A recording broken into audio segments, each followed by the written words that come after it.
Crews were out here painting the, of course, blue and orange stripe down Broadway, the route of the parade, taking it up. We are right now just west of City Hall. And so, of course, the progressed.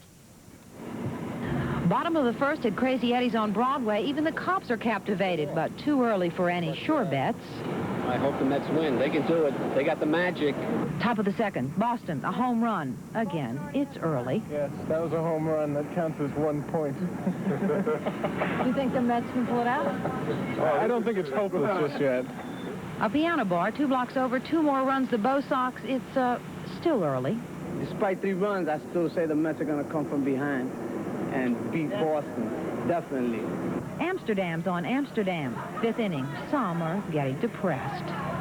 But in the 6th and 7th, there's a rally here and there. Suddenly, it was us 6, them 3, and things were looking good.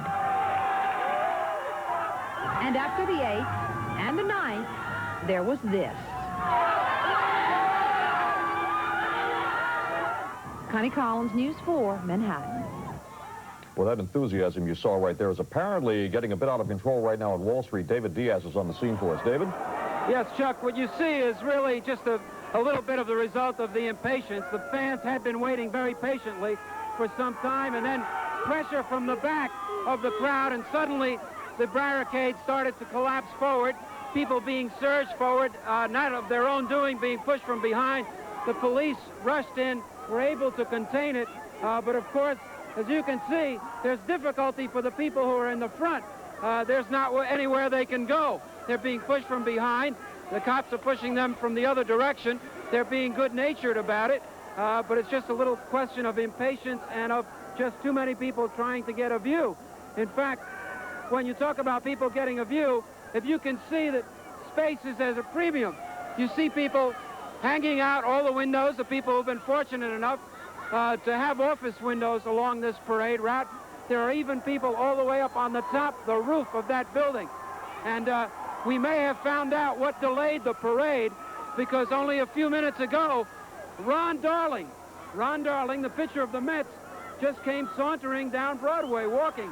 We don't know if it was that he woke up late, missed the team bus or what, but apparently, as of this moment, all the waiting is worth it, because just down the way now, it appears, if we could turn around, Howie Gow, our cameraman, it appears that the parade is finally getting underway. And so all of the pushing and shoving may finally come to cease as the people get to see what they have been waiting for all along. The parade finally underway. The crowd quite anxious, but now happy. The cheers beginning to build up. And let's see if we can get a view down at the beginning of the parade from Jane Hansen, perhaps. Jane? David, the parade has just begun, and if you want to talk about excitement, Ron Darling came this way a little bit ago, too, and it caused a near riot. As you can see, the parade has started. Right now we have Frank Cashin, who is, of course, the manager of the Mets, looking very, well, what can you say? In a beautiful day, a parade with exuberant hundreds of thousands of people watching. It's wonderful. It's fabulous. It couldn't be nicer out here right now. Mr. Cashin, how are you feeling? Well, but glorious. Did you ever think it was going to be this? Yeah, I kind of hope so. He said, yeah, I kind of hope so. What can you say after a season that the Mets had? This is Tottenville High School from out in Staten Island. There are 6 or 7 bands that are going to be marching today, many of them from high schools, of course, around the metropolitan area, along with the U.S. Army Band, which went by before we came back over here from David, and, of course, Mayor Koch, Governor Cuomo, and Fred Wilpon were at the head of the parade. Let's take a look and enjoy the band here. And guess who is coming in this car right at this moment? One of the heroes of the series, our own Gary Carter. We're going to try and grab him here and see how he's doing. Gary, how you feeling? Gary, how you feeling today? I feel wonderful. This is outstanding. Did you think last April this was going to happen? Obviously a very excited Gary Carter. Now each one of these cars is surrounded and flanked by a number of police officers. Here's Lee Mazzilli. Again, a couple of key hits from this guy. Hello, Lee. How you doing? Hi, Jane. How you doing? Good. How you feeling today? It's the greatest moment of our career right here. It's fantastic. You had a couple of great hits that made the game. It's great to be in it. Great to be back. Lee Mazzilli again. As you can see, there's a lot going on down here. A lot of very happy Mets are coming by. Just take a look at their faces.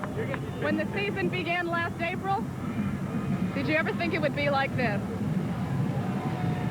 Let's go now to... I think we're going to go to David. Okay. Let's go down to David Diaz. This is Tim Tuffle, by the way, that's coming up. David, how's the excitement there? Oh, Jane, you can see in this picture it building up. You see the trucks advancing, the crowd finally beginning to see some of the parade at this point. Right here, Davy Johnson with the governor and with Mayor Koch, the victorious manager, mathematician. That's the scene as it is right now.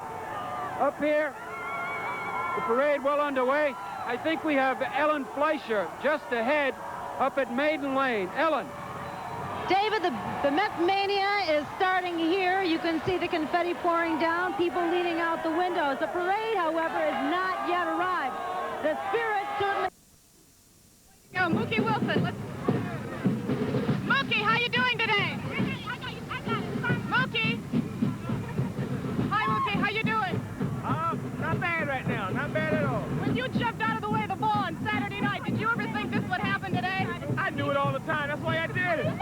You did good in the series too, man. The other day you said you didn't like the taste. How do you feel about it now? Yeah, better you did it.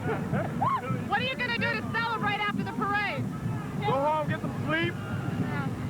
That is, of course, Mookie Wilson, who was, again, one of the stars of the Mets. What can you say? They were all stars during the World Series. The parade will have, well, we've had most of the pitchers come by at this point. Jesse Orozco was by a little bit ago. And again, this is the parade. What can you say? It's wonderful. Let's go back to the studio. It's Mookie Wilson somehow, along with the other players, just managing to string together a few sentences after the celebration last night. But immediately after the game, this is what Mookie had to say last night. In terms of service to the team, you've been here the longest. I'd like to know your thoughts tonight, now that you are part of a championship team. Well, winning it is the big thing. After being here for so many years, and for a while not thinking that you're going to be here when the club really won a championship, and but actually to be here and to win it, there is no way you can explain it. You think about these things, you know it could happen, but until you actually experience the joy of winning a World Championship club, you don't know what to expect. And I'm just happy as I can be for the guys that I played with all year, and for myself for enduring a lot of hardships and hanging around regardless of the odds. Great smile he has, isn't it? Just lights up everything. And he's thinking, Jane asked him about his last at-bat in Game 6 Saturday night when he was up, 2 strikes on him, 2 outs, and a wild pitch went right by his feet. Had it hit him, it might have the outcome might have been different, but he dodged it. And there they are, confetti raining down on them in a glorious parade, world champion.